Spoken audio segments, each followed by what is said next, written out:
Namaste and welcome to Thoughtful Thursday. My name is Devaki Nandana Dasi.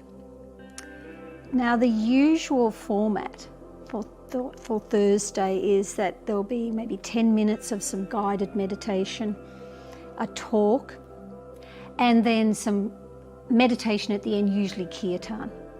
Well, I'm breaking those rules. And those who know me, they won't be surprised at all. So what I'm going to do is just go straight into having a talk and finishing off with about 15 minutes of some really wonderful kirtan. So let's begin with the new format. The topic that I was going to speak on is about pilgrimage.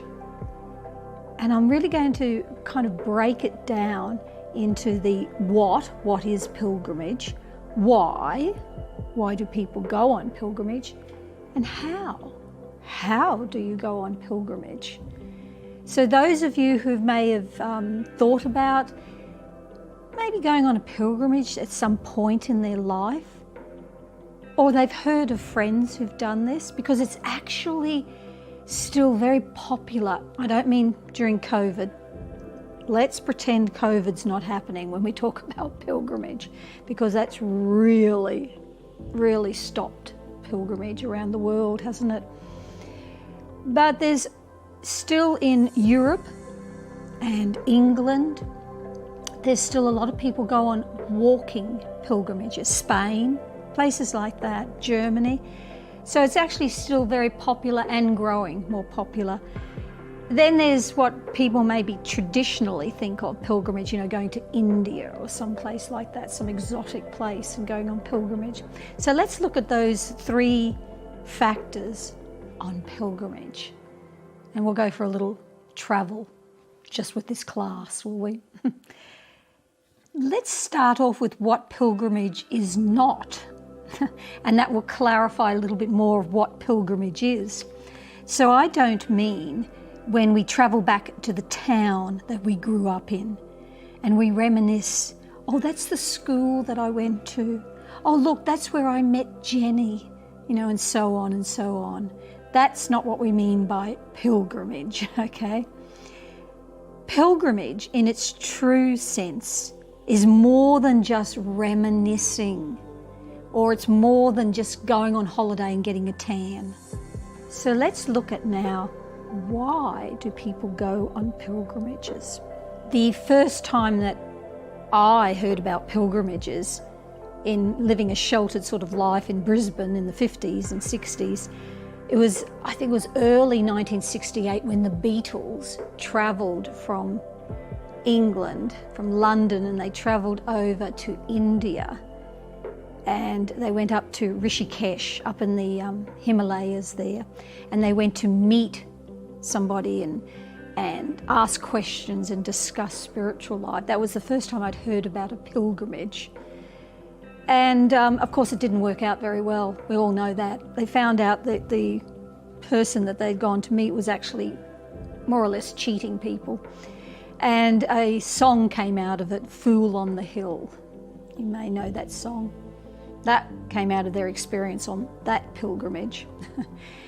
Actually, it wasn't too long after that, one of the friends, my husband was doing architecture at university, and one of the friends decided to go on pilgrimage to India. And they became very ill very quickly, which in those days, Delhi belly and things like that. And they literally died within about 2 days. So my first sort of hearing about pilgrimages involved being spiritually cheated, as were the Beatles, or physically being attacked and dying. So I'm thinking, whoa, this whole pilgrimage thing is a little bit dangerous. But gradually, as my understanding grew of pilgrimages, it became a source of interest. What is a pilgrimage? So let's discuss why people go on pilgrimages. Sometimes people might go on pilgrimage because they're grieving the loss of a loved one. You may have heard about that. Or after they've had something really terrible happen in their life, like a really horrible divorce. They kind of just want to reset their life. Or maybe something like they've finished chemotherapy, it was successful, bam, they want to take a big breath of fresh air before they have to go back into life, sort of thing. So these are some of the reasons why people go on pilgrimage, usually more like Christian pilgrimages. And they want more than just an escape holiday, because they've been through these experiences. They want relief from pain and suffering. However, in the fullest sense, pilgrimage is more than just getting away from the pain in your life, or getting away from the boredom in your life, or feeling just stuck in your life and you're going to go on a pilgrimage. It's really more a positive thing. Going on pilgrimage is actually positively setting out in order to find deeper satisfaction in your heart, deeper meaning to life. This is really starting to get to the core of why people go on pilgrimage. So pilgrimage can be a gateway that opens the door to wisdom and insights. That's one of the things people are hoping to get out of going on pilgrimage. Or we can just simply be, you'll see it. I saw it when I was younger, and I'm pretty sure it's still happening, that young people just want an adventure in life. Before they have to settle down to, the jobs and the buying the house and all that, they want an adventure in life. And they decide they're going to go on a spiritual adventure, a pilgrimage, and they travel to exotic places in India, for example. So they really don't have the complete mindset that they want to go on pilgrimage in order to change their outlook on life or to change their heart. They just want an adventure. So this is very much a young person's reasoning. So we've looked at a few reasons why, some of them more profound than others. Let's look at how we go on pilgrimage. So we all pretty much can guess that India has a tradition reaching back thousands of years of people going on walking pilgrimages. And nowadays people fly into India and go on pilgrimages. But in Europe, there has also been quite a tradition of Christian walking pilgrimages.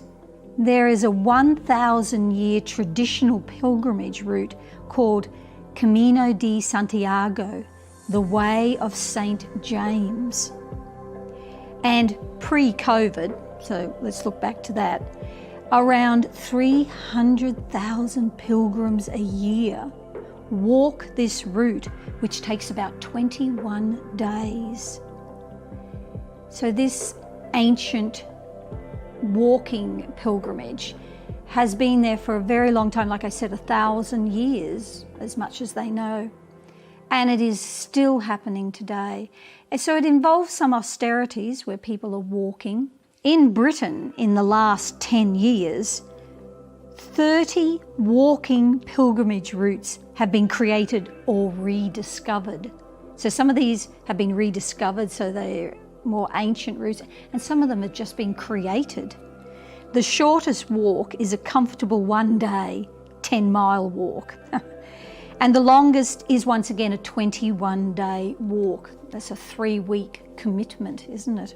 And in England, one pilgrimage destination in Norfolk attracted 250,000 pilgrims annually before COVID. 250,000 pilgrims every year would walk that route. So Germany, France, Spain, all those places have similar stories of these walking pilgrimages. So why is it that amongst this huge bucket list of tourist destinations that we're all exposed to, go to this place, Thailand, and go to the beaches there, or go to here, or go to Hawaii with the beaches, just endless all around the world.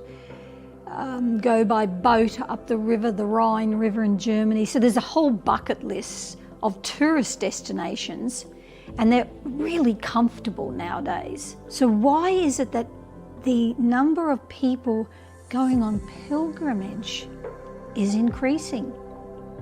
And for a lot of these pilgrimages, especially the walking ones, it's hard work.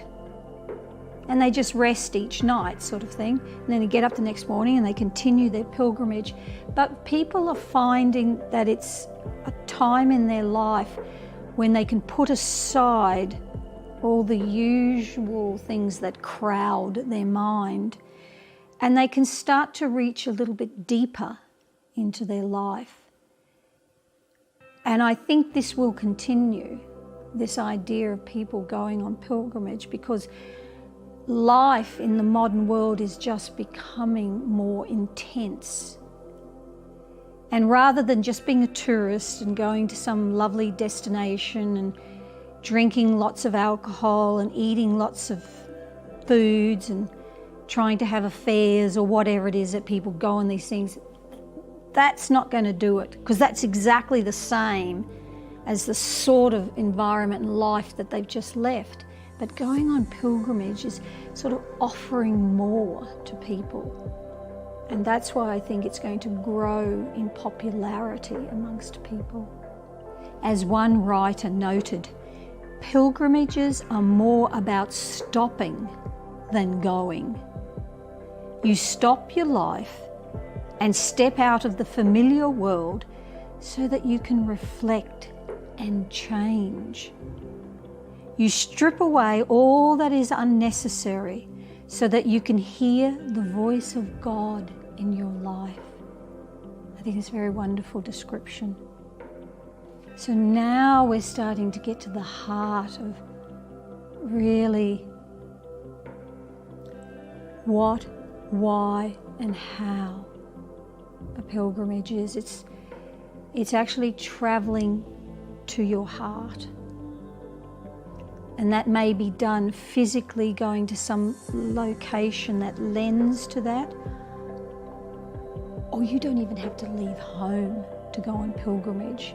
And that's what we're going to really start to explore, that actual understanding that you don't have to leave home to go on pilgrimage.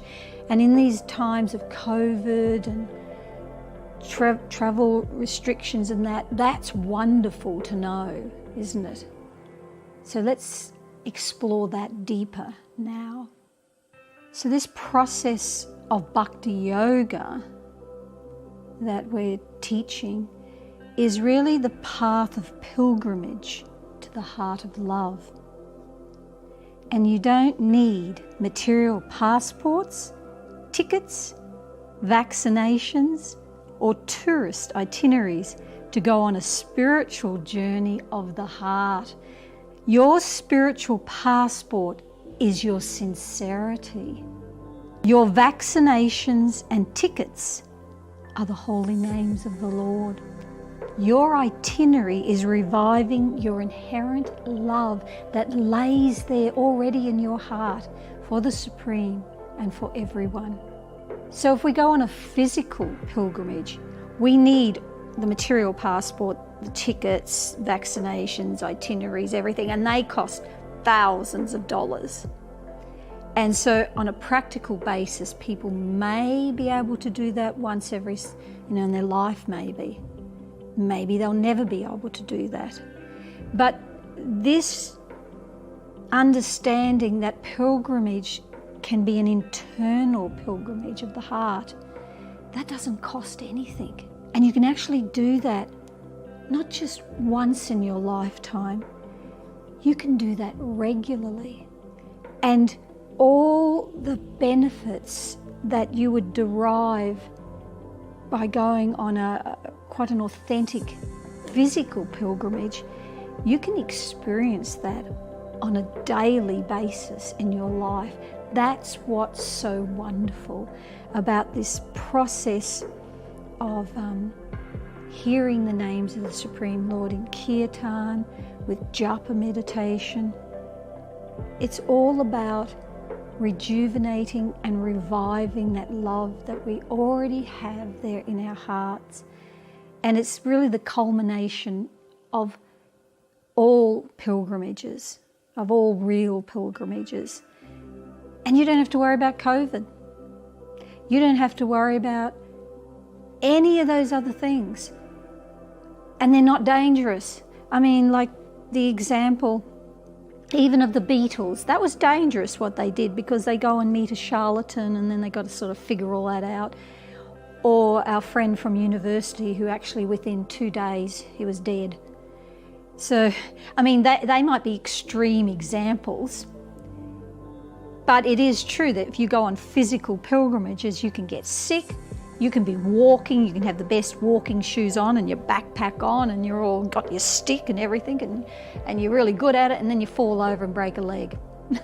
So when you can daily travel to that inner chamber of your love that lays there in your heart for the Supreme and for all the living entities, you're not going to break a leg. I'm going to guarantee you that. You're not going to catch deli belly, food poisoning or any of those things. It's really safe. And it's something that you can do for 10 minutes each day. It's something that really a pilgrim is not just, being a pilgrim is not just something that you do for a couple of minutes or 3 weeks, like the walking tours in England. It really becomes who you are, because your consciousness changes. You become a better person for yourself and for those around you. And that's not a 10-minute thing. That becomes established because you're becoming self-satisfied within. That's a pilgrimage. It's really easy to do, and Chaitanya Mahaprabhu, who I'm sure you would have heard about in our talks, he established this whole system 500 years ago of this hearing and chanting, Shravanam Kirtanam it's called, of the holy names, which is really washing away your heart. So some people might travel to the Ganges and try to wash away their misdeeds, but in real pilgrimage, it's hearing and chanting the holy names, and it's washing away all the qualities that you've built up that you don't want anymore. You don't know what to do about them. You don't want them. They just get washed away with this process of Shravanam Kirtanam, hearing and chanting. So in order to make this kind of practical for you, I'm dropping below, so I'm pointing, I'm dropping below in the box below, virtual box below, a chanting track that you can download. You can put it on any of your devices, and while you're driving the car, you can listen to kirtan and join in if you wanted to. So you can travel from A to B, going to work in the morning and listen to some kirtan, get out of the car and you feel a lot lighter and a lot happier. You can listen to it as you're working from home, as you're cleaning the house. I've been a housewife for a very long time. I've done a lot of housework, and I have some chanting on while I'm doing it, and it's fine. It's not drudgery at all to me. So you can really take advantage of hearing and chanting with kirtan. So I'm, like I said, dropping that down in the box there for you. And also now, I would like to end off with some chanting, some kirtan. So this has been, it's nearly the end of this year, 2020. It's been a rough year. Personally, I think here in Australia we've had it pretty good compared to a lot of countries around the world. I was just reading the other day that in, I think it's South Korea or Taiwan, I forget, they're getting their third wave happening now, you know, with 800 people a day. And it's building and building. In a lot of countries are their second wave. So this has been a rough year for a lot of people, for most of us. So I just want to wish you the best for 2021, which is coming up. I hope you stay safe, well, and by giving you this information, giving you these tools that you can take within your heart, I wish you spiritual nourishment and spiritual happiness. Just take it with you and thrive, no matter what's happening around us. Because even if, you know, the COVID thing, you know, starts to become conquered, there's always something in life. It may not be on such a huge scale, but for every single person, there will be something happening in their life. They didn't want it to happen, they didn't plan it to happen, and it just rocks them. But when you go on a pilgrimage each day into your heart, you have got strength. So namaste to everybody, and thank you very much for taking the time to listen to this talk. I have a tendency to ramble. I hope I didn't do it too much. But we're going to end off now with one of my friends, and they were visiting Brisbane a year or two, maybe 2 years ago, and everybody got together and had this wonderful chant. And it was such a great fun time that you couldn't even sit down. You had to stand up and dance. So that's why I wanted to give you an ending to this talk where you can actually dance your way along in pilgrimage. It's not just walking, you can dance on pilgrimage. So I'm going to play this now, and I wish you all well. Thank you very much. Namaste. Hare Krishna, Hare Krishna, Krishna Krishna, Hare Hare,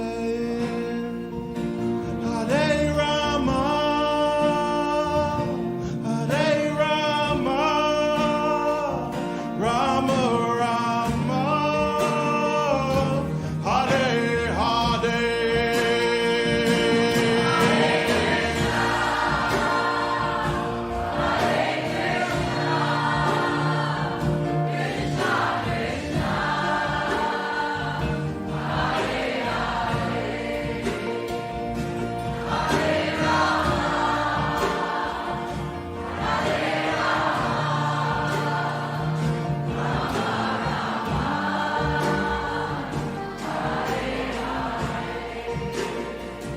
Hare Krishna,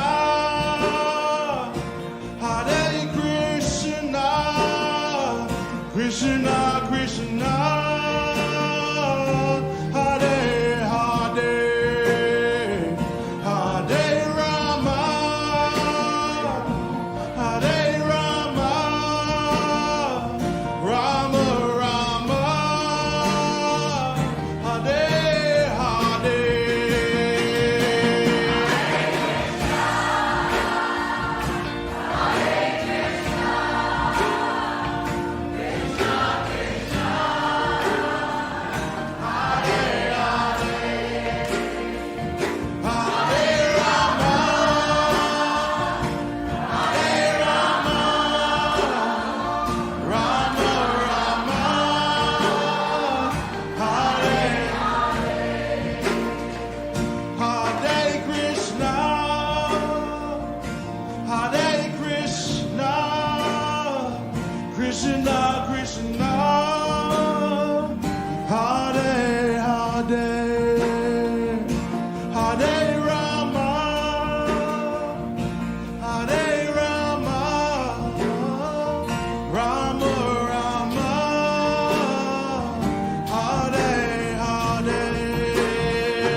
Krishna.